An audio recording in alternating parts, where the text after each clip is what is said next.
All right, so what do we got here? We got when t is 0, particle starts to move from a coordinate at 0, 4. Its velocity is described as follows: Vx equals 2 and Vy equals 2t. Write up an equation for the path of the particle. All right, so what do we got going on this one? So what we have here is we have a velocity vector, basically. So we got Vx is 2, and we got Vy is 2 times t. So why don't we look at Vy, just for fun here. So what Vy is dy dt. Is everyone good with that? Those are two ways of expressing the same thing. And what that is 2 times t, all right?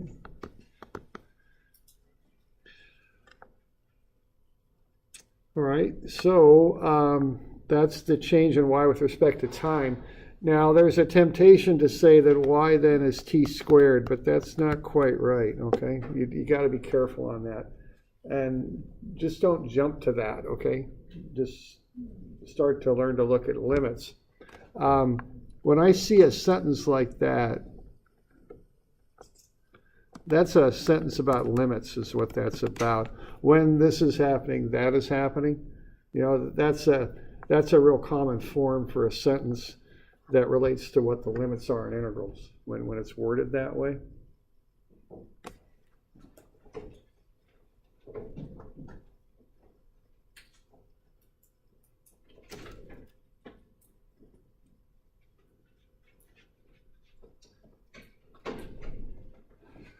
All right, so if we want to kind of go through this systematically here, what are we going to do? We're going to set dy equal to 2t dt, right? And then we're going to integrate that. And then if we translate that into limits, what do we got? When t equals 0, the particle starts from coordinate 0, 4. And if you look at the y ordinate there, it's 4, isn't it? Okay. You okay with that? Okay. And then, as I've mentioned a couple of times, I just put letters for my top limits. So what you're going to do then is you're going to integrate dy and get y, and integrate 2t and get t squared. And then plug in the limits, you get y minus 4 is equal to t squared. So y is t squared plus 4. And, you know, you kind of go through the calculations on that in the way I just did. And then, of course, you always like to relate what we're looking at and what the physical situation is, your common sense, whatever you want to call it. See, that thing doesn't start at the origin. It starts at 4. So you got to add that offset in. So it doesn't start at 0. It starts at 4. So that's another explanation for where that plus 4 thing comes from, all right? So what you're going to get then is you're going to get that expression.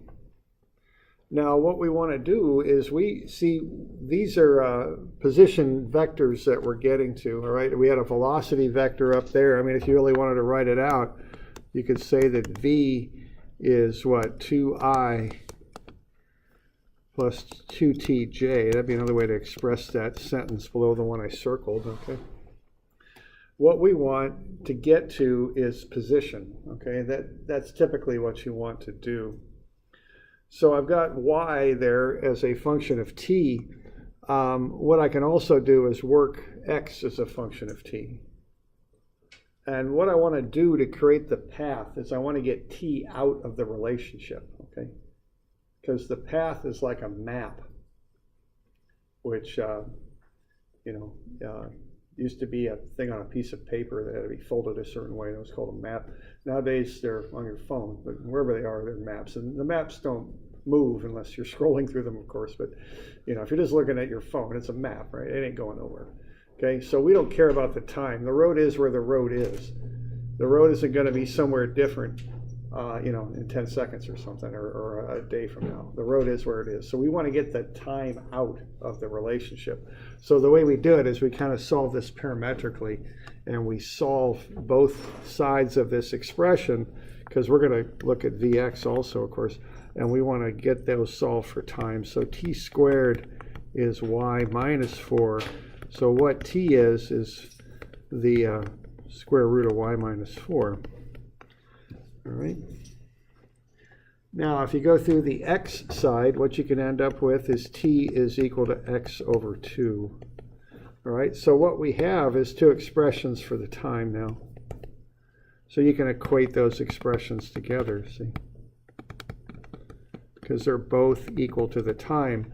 So essentially what you're saying there is, you know, if you know x, you can find the time, and if you know y, you can find the time. So you can combine those things together, and then from that, you can work through and find x and y related together is what you can do. Okay. So you can set that up like that. If you want to make it into a nice function, you could say y is equal to x squared over 4 plus 4. Now there is a plus and minus root in here you got to be a little careful of, but we're only looking at this side, the positive side. So we're only considering positive x there. So we should be okay, you know, working through it that way. Should be all right. All right. Quick question. Yeah. You're on the y equation, your evaluation limit, is the upper limit, is that a t or a y? On the left there? Yeah. Yeah, that's a y. Okay. You know, press for space. But yeah, it's a y up there. The limits match the differential, you know, yeah, so we do it that way. Okay. All right. So are we doing all right with that? Any questions on that one and relating that together? And then you want to draw up a graph. So what we got there, we've got velocity, and we can get a position vector pretty quickly. I mean, if you were to want a position vector on this, that would be r. And I think that's just, what? 2ti plus t squared plus 4j is what that is, okay?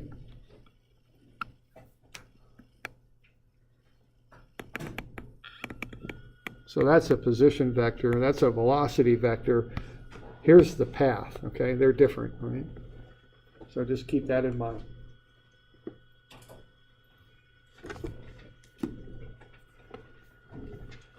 So we're doing all right? Questions on that? Yeah. Can you explain x over 2? T T equals x over 2? equals x over 2. What you're doing there, you know, you've got Vx. That equals dx dt. And that equals 2. And then you just walk through and just do the same thing we did over here. Okay. That's kind of the drill on these, is you walk them through.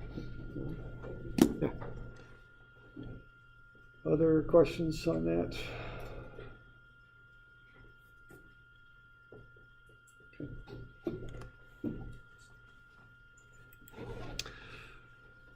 All right, so that's going from position and velocity vector to path. Why don't we go back the other direction? Okay. So let's have a look at that. So let's say we've got the path, and let's work our way into the position and velocity and even acceleration vectors. So this is the next page down the line. I'm not sure if the page number I've got on here is accurate or not. I'm always messing around with this stuff. This is actually 160 now. All right, so what we got here is we got a sine wave kind of path. And what we're going to do is take this particle and we're going to push it down that path. So think of having a bar there or something. Think of this path as being cut in a flat plate or something.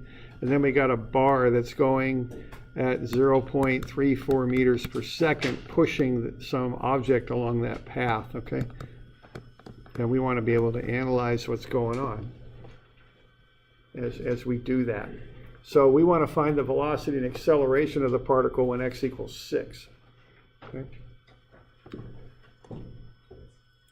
So what we've got this time is we've got a path, but we don't directly have time in the relationship. So we have to kind of work time into the relationship is what we're going to have to do this time, because we want velocity and acceleration, and that's probably going to be a function of time. So we got to find some way to kind of sneak time into the path is what we got to do.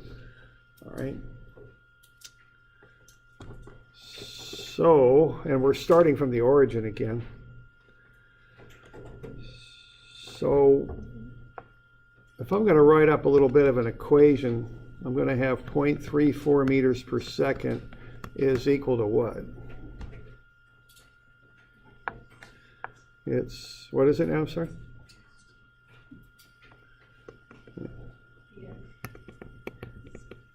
Yeah, there we go. See, that's Vx, but I can't do much with an equation in this instance, which is Vx. So it's better to write that out as dx dt, okay?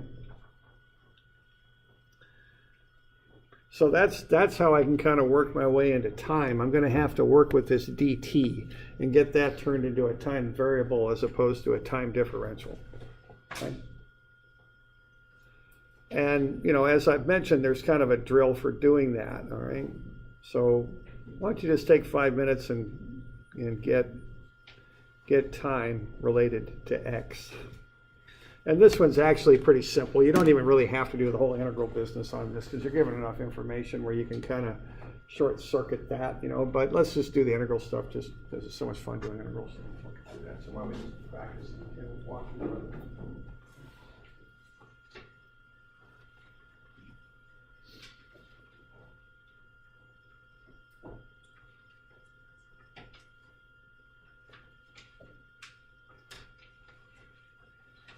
Right, so just do the business, split the differentials, do the integral, get in the limits and all that good stuff.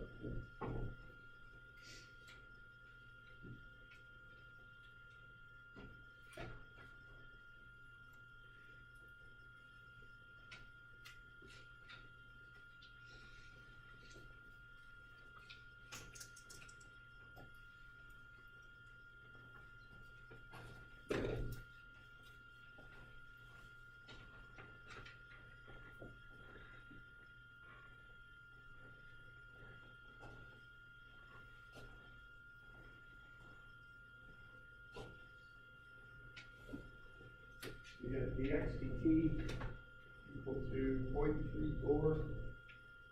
Just split the differentials, do the integral, plug in the limits, and get down to x as a function of t, I guess. So,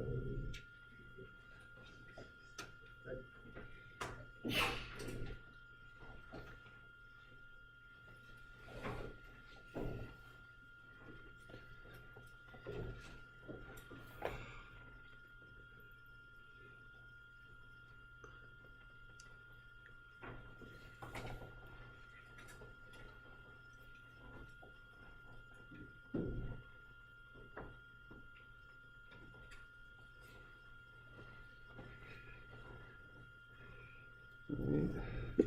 You doing all right with that?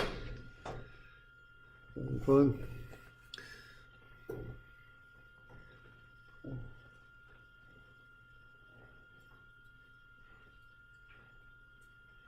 And okay, so I'm getting to x is 0.34t when I do all that. Now, keep in mind that that's a little bit overkill, actually. I mean, we know Vx is constant, and we know the position's just, you know, rate times time with distances, rate times time and all that. I mean, we could have done it pretty much more easily, obviously, but this is kind of the technique, and I want you to get comfortable with doing this, okay? This will come up, so we just want to be comfortable with this whole business. So dx dt is 0.34, so we split the differentials. Dx is 0.34 dt. We integrate, but we watch our limits, which in this case is fine because when t is 0, the particle is at the origin. See, there's that form of that sentence again. When this happens, that happens. That's limits is what that is, okay? So when t is 0, x is 0. Then we do the integral. Integral of dx is just x, and the integral of 0.34 is 0.34t. Plug in the limits. Both the bottom limits are 0, so x is 0.34t, all right? All right, so now see, now what we've done here, we've got time in the relationship now. We've got x related to time, okay, and we've got a path. So what we can do next is relate y to time, okay. So we're kind of going down to position. X is 0.34 t, and then what we know is that, whoa, what did that happen? Okay, now what we know then is y is what? It's sine of x. So y is equal to the sine of 0.34 t, because 0.34 t is x. See? So now I can relate y to time. All right. And what I've got now is a position vector. And I can just take the derivatives and walk that through velocity and acceleration. Okay. And the way I think about these next steps is I've got r, which is position. And then I got v, which is velocity, of course. And then a, which is acceleration. And I can go this way with it, and I go this way with derivatives, right? Derivatives, yeah, there we go. And then I can go this way with it too, and those are integrals. Okay, that's kind of how I think about this. So once I get on in here, at some point, I can go either direction. Take derivatives to work down, take integrals to work up. That's kind of how I think about it. So what I've got now, see, I've got the position. I've got x and y expressed as functions of t, so I can just take derivatives and work my way on down. These derivatives will get a little bit tricky, not too bad, but you know they're trig, so we're going to have to do chain rule on this, I think, because the t's embedded in there. So you know that's all. All right.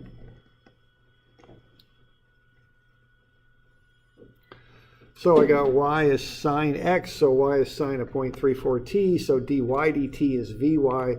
It's 0.34. That's the derivative of 0.34 t is 0.34, that goes out front, times cosine 0.34 t. And then I can take another derivative. These are all derivatives with respect to time. And so the derivative of sine was cosine. This is the vy part. Now with the vy to ay, I'll do the derivative of cosine. That's sine of 0.34 t, but I have to take the derivative of the 0.34 t a second time there, right? So the derivative of 0.34 times cosine 0.34 t is negative 0.34 times 0.34 times sine of 0.34 t. Okay, we good with that? The chain rule thing, that I collect all the constants and I get this one. All right. So keep in mind how this goes. I mean, the derivative of sine is cosine, but the derivative of cosine is negative sine, I think. Is that right? Good. All right, and then I've got x as a function of t. I've got vx is 0.34. That's a constant, so the derivative of that is ax, which is 0. All right, so now I got everything ready to go. I can plug into all these vectors, position, velocity, and acceleration. And if I'm not mistaken, I think I did that at the bottom of the page just to save you a bunch of writing, okay? So I've got all these vectors now. There we go. Now that bottom one, I think I've got that all fixed, but that might be a typo in the book. I think I've got that corrected. I think I just copied this term down once, but I think I've got it all fixed. So it should be negative 0.1156 times sine of 0.34 t. Should be good. All right, and then I want to know what's going on when x is 6. Well, what x is 0.34 t. So when x is 6, the time is 17.65 seconds, okay? That's the time when x is 6. So I can plug in 17.65 for my terms that have t in them now and just work out the numbers.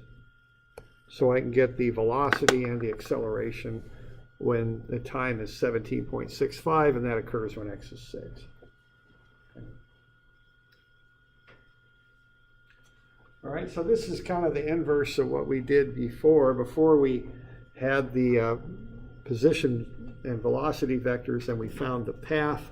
This time we've got the path, and we're working our way back to the position and velocity and acceleration vectors, okay? And we're doing that because we know the x velocity, and that allows us to put time into the relationship.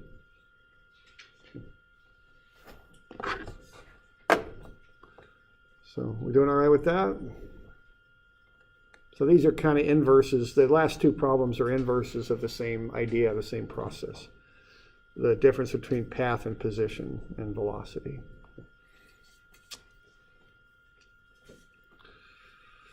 All right, so these are, again, we're doing curvilinear motion with XY coordinates called Cartesian coordinates. Now the last one is kind of a classic kind of problem here. You probably see this in physics books a lot. It's trajectory. It's an object moving through space, usually in some sort of curved path. Now this actually works very well with XY coordinates. And the idea here is that you treat the two motions separately.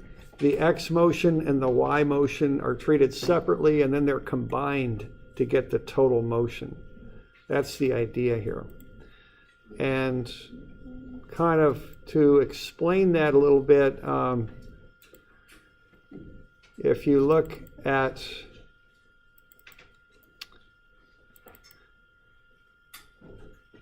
let's see, there we go.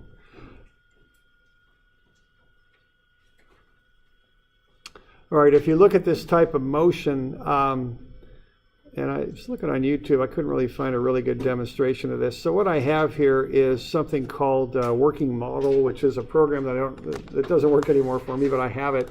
I took videos of some of the little demos. This is a program that allows you to set up physical parameters like you'd see in the world and then run simulations and see what would happen. It allows you to slow things down and take a look at whatever it is you want to look at. All right, so what I've got is just a demonstration here of two objects. Okay, and I've got, and this is always a little blurry. These videos are not very good. I need to get another version of this program. It's kind of on my list. But anyway, this object's just going to drop. This object has an x velocity, so it'll move to the right. The important thing here for this demonstration, so the important thing here is the one that drops on the left and the one that's already has an x velocity on the right will drop at the same rate. Even though the one on the right is moving in the x masses at the direction. same elevation. The mass on the right will have an x velocity of 0.2 meters per second. Mm-hmm. The mass on the left will have no x velocity, so the x velocity is 0. Notice they fall at the same rate. So they're going to fall at the same rate. Even though the one on the left is just dropped and the one on the right has an x velocity, it doesn't affect the rate at which they fall. Okay? And I've seen some demonstrations of this where they shoot a bullet or something, drop a bullet and shoot one from the same height, and they'll both fall at the same rate. That's the idea. Just as we're seeing here, I've just slowed it way down. Two masses at the same elevation. The mass on the So right will the have an gist of x this velocity of 0.2 meters per is second. that you can The mass on the analyze left will X have and no Y x motion velocity, separately. so the x Okay? velocity is 0. Notice they fall at the same rate. Okay, so the deal on this is that you can analyze the falling motion separately from the x motion. You can analyze the x motion, analyze the y motion, put them together and get the total motion. That's the idea. So that's how you analyze a trajectory, something going in some sort of path that's being affected by gravity. So I've got a golf ball here that we're going to hit, and let's see how far it will go. So we're going to hit it at 31 meters per second at a 60-degree angle. And let's see how far it goes and the angle at which it hits the ground. We've also got the wind over here that's going to accelerate the ball to the left as it travels. All right? So the first thing to do is to vectorize the velocity. What I want to do is I want to break this thing up into x and y components and analyze it like that. Okay, so the first step is just to do a little bit of trig there. 60-degree angle, 31 meters per second. Break up the velocity into x and y components.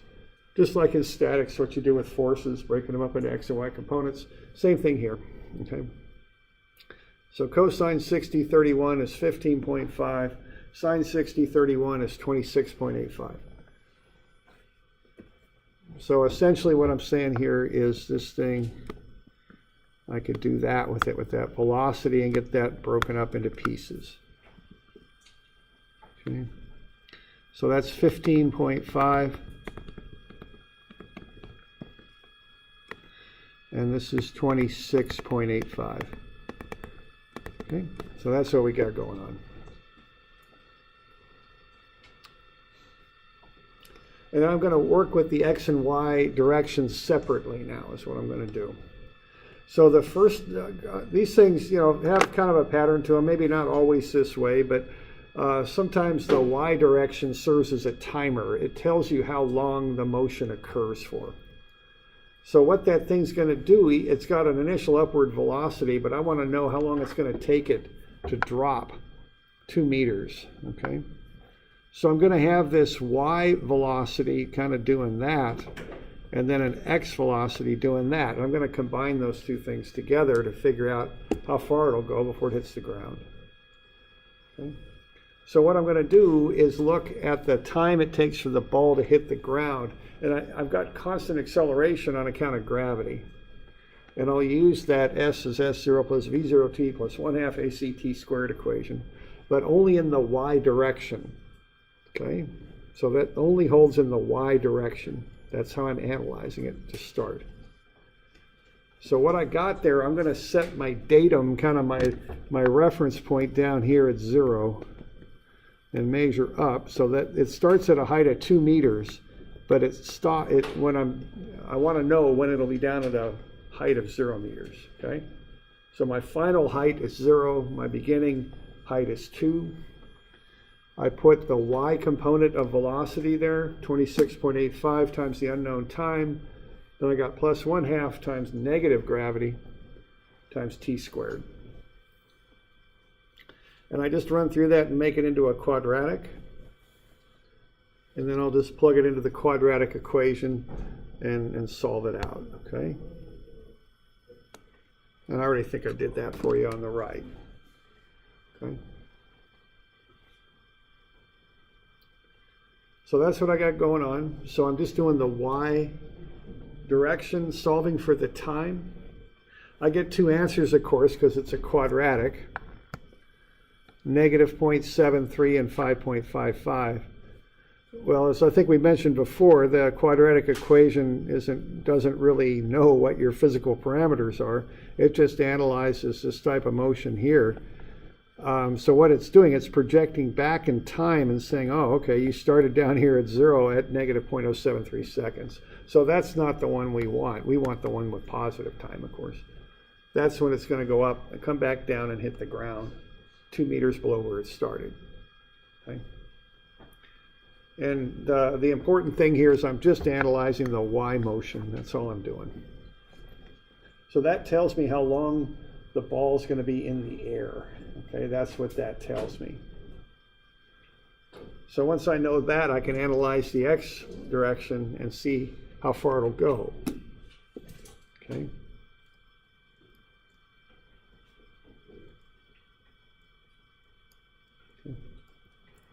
So I got the time, it's 5.55 seconds, and then I just run the x direction. Same equation, but only in the x direction. So s is 0, the x velocity is 15.5, the time is 5.55, plus 1/2. Now the constant acceleration in this case is caused by the wind. It's negative 0.6. It's going the opposite direction of the motion. So that'll take a little bit away. So we're going to end up going 76.8 meters will be the distance. So if you hit a golf ball up at 60 degrees at 31 meters per second, and you got 2 feet of fall before it hits the ground, it'll go 76.8 meters. That's the idea.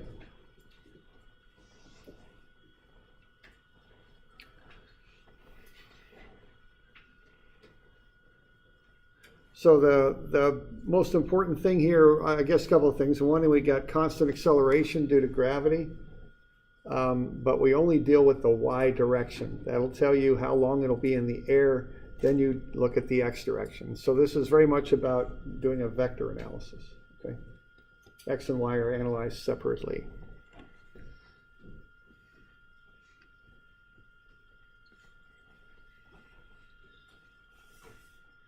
So we're good with that?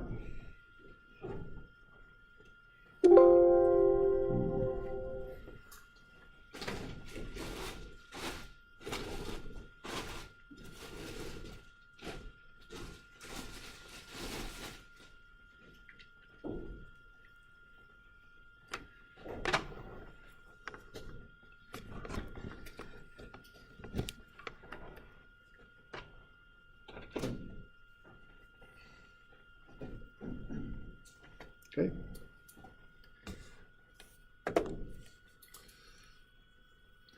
Now, if you want to know the angle that it hits at, you use the x and y velocities, is what you do. So you just want to find Vx and Vy when the time is 5.55. So that sounds like V equals V0 plus ACT, and that should get you the velocities. So we got Vx is 15.5 plus a negative 0.6 times 5.55, that's 12.2. And we got Vy is 26.85 plus negative 9.81 times 5.55, 27.6. And then we can do the stuff like what you do with vectors there, find the angle with the arctan of y over x, and find the total velocity with the square root of sum of the squares. So what that thing's going to do is hit the ground at 30.2 meters per second at a 66-degree angle. So again, I'm just using V as V0 plus AT for a constant acceleration, and analyze the x direction separately from the y. So you get Vx, Vy, then put them back together to get the angle and the total velocity. They're just vectors, so we're just treating them like vectors.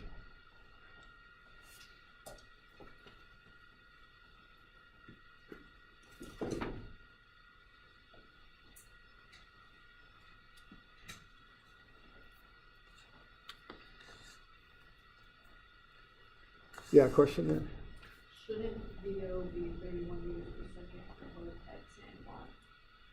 I want that x component of the 31 and the y component of the 31. Because I'm just analyzing the x direction. So I'm using the 31, but I'm using trig to get the components I want using the 31. Okay. Each of those numbers there.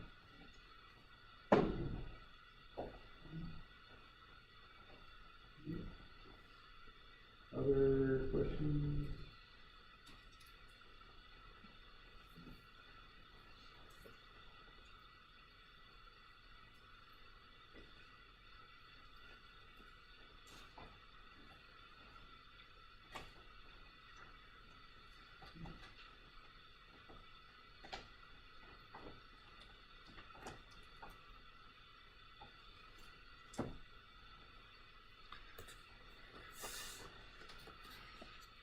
Yeah, question. The equation is VO X and Y plus AT. Should one for Vx be acceleration of 0 in the X direction? Yeah, that one I put a wind acceleration here, so there is an x acceleration. That's just put it over there on the side. Quite often, yeah, they are zero, but I figured I'd put an x acceleration in there. Okay. All right. All right, so there's some examples of working with XY coordinates when you're looking at curvilinear motion. They're often, it depends, there are certain situations when they work, and there's two very common instances of it. One is trajectories, and they work very well for that. The other is kind of going, if you have a path, kind of an XY path that you're working with, you'd use XY coordinates. But there's other coordinate systems that we use to analyze curved motion. All right? So let's have a look at that.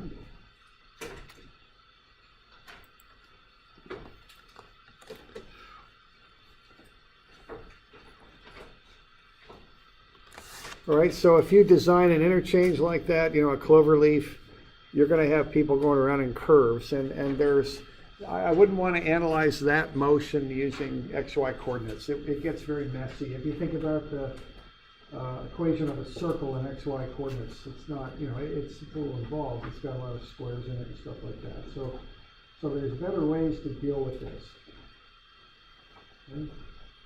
Come on page, I think it's 180.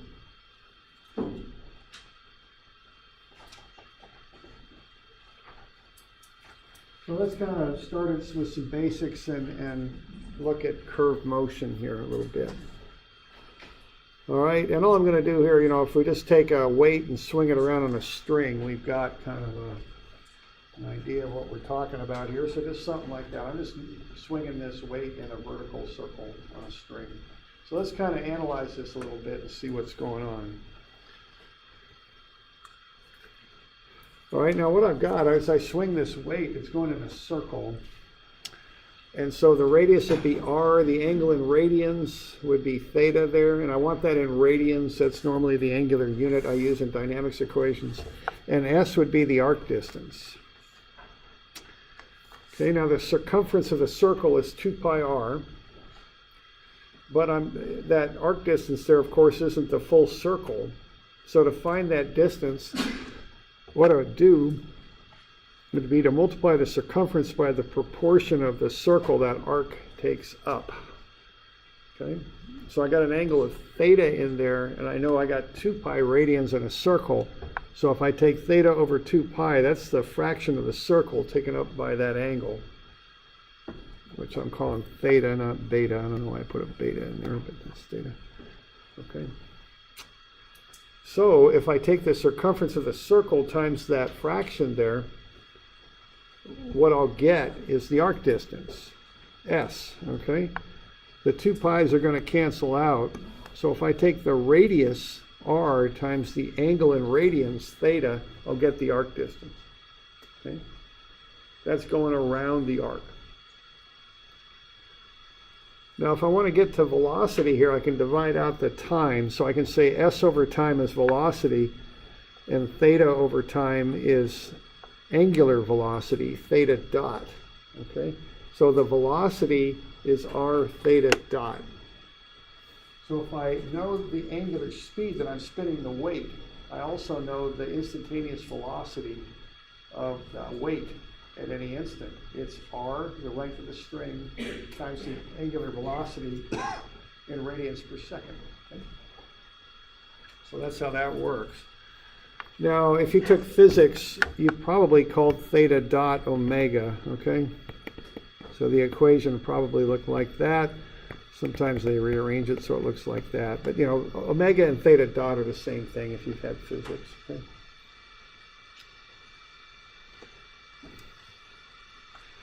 All right, now let's have a look at what happens as this thing goes around the circle. Now, let's say I'm spinning this thing at a constant velocity. The velocity would be tangent to the circle, which would make a right angle with the radius. Okay, so I've got that velocity moving like that.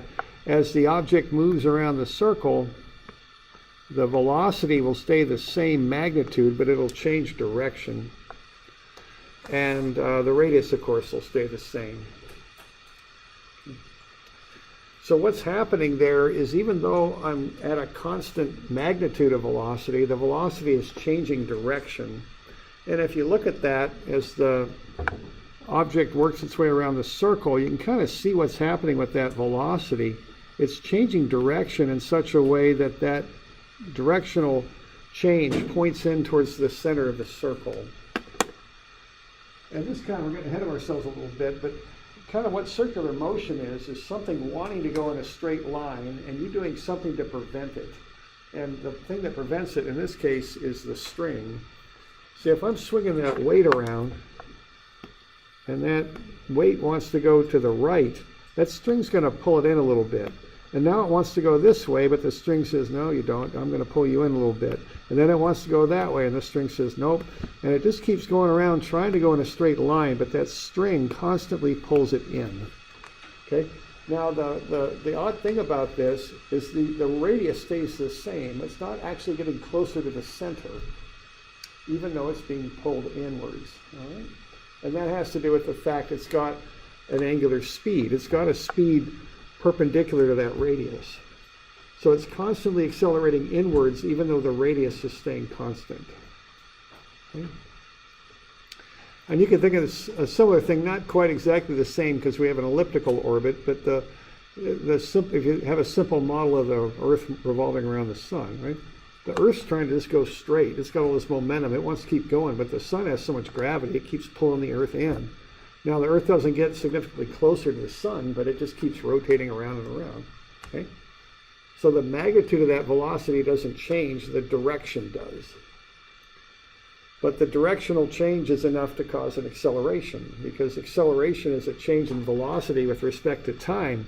If you consider velocity to be a vector, even if we don't change the magnitude of the velocity, if we just change the direction, That's a change in velocity with respect to time, and that's an acceleration. Okay?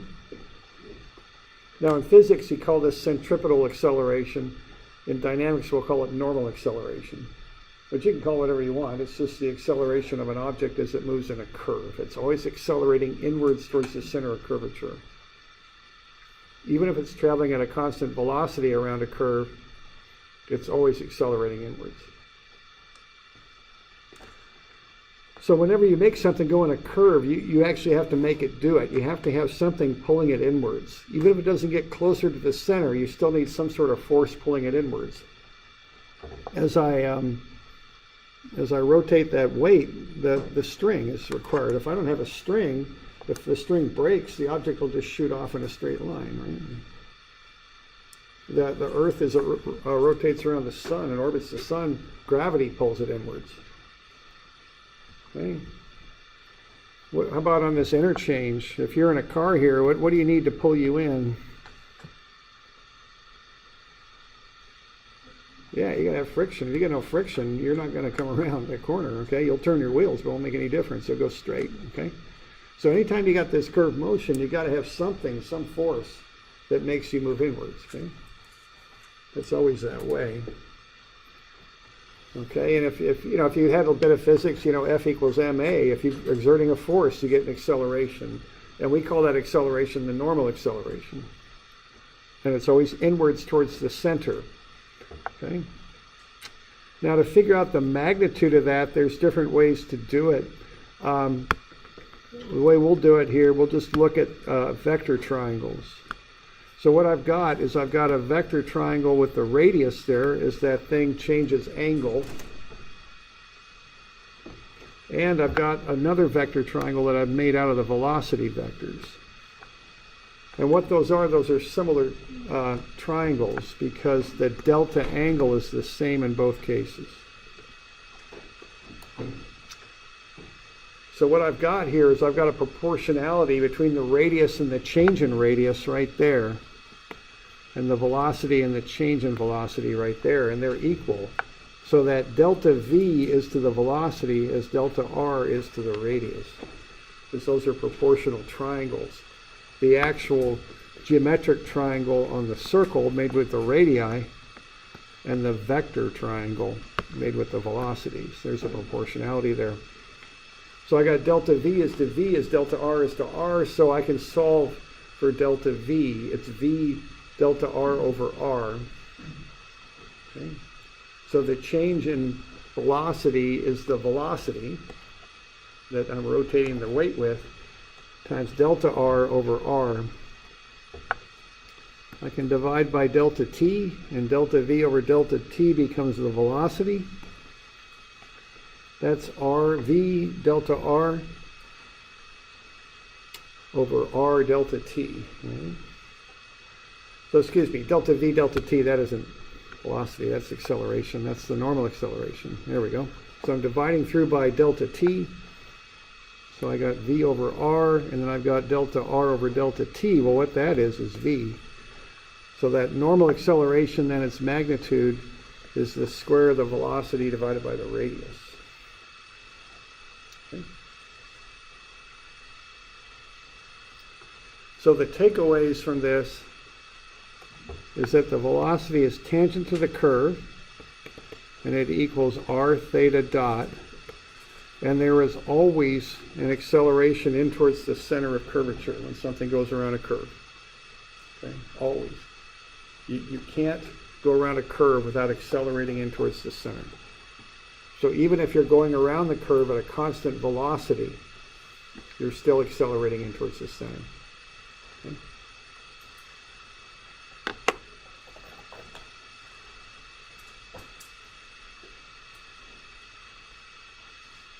Now we have coordinate systems that are designed to accommodate this. There's a couple of different ones that we use.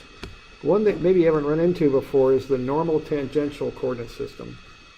This is kind of a funny one, in that the origin of the coordinate system moves with the particle. Okay. I'm on page 190. The normal axis then always points in towards the center of the curve. The tangential axis is always perpendicular to that. Okay? And the odd thing about this, again, is that it moves with the particle to maintain this orientation.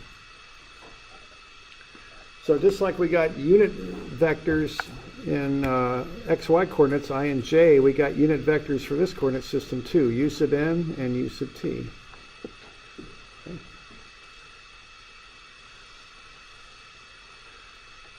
So what we've got, at any time the velocity is tangent to the curve.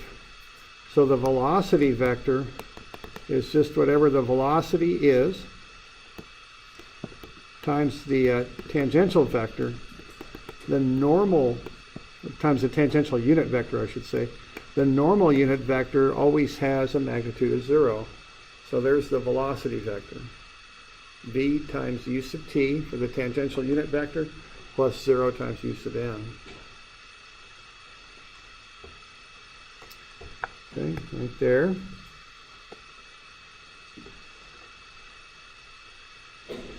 Now the acceleration vector can have two components. It'll have that normal acceleration times the normal unit vector, so v squared over r times u sub n. It can also have, if you have a changing velocity, that would be the tangential component. That would be v dot, which is also dv dt. So the way you can think about that is if you're driving from here to Corvallis and you're on 34 and you come around a curve, if you're going at a constant speed, you still have an acceleration in towards the center of the road there. Now, if you're stepping on the gas, if you're pushing the accelerator, that would be v dot. That would change the speedometer in your car. Okay? So there's two potential components of acceleration. One is an actual change in speed, the magnitude of the speed. That's the tangential component. The other is the normal acceleration in towards the center, which is the normal component. Right?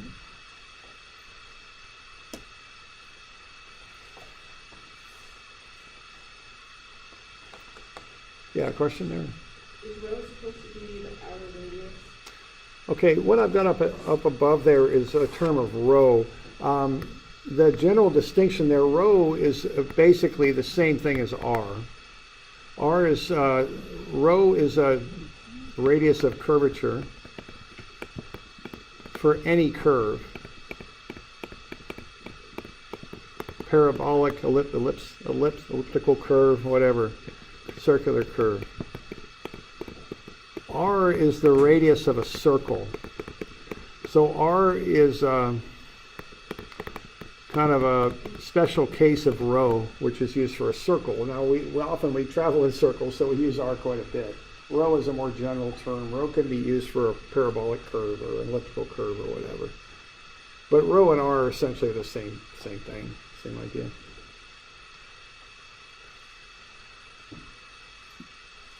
Okay. Other questions?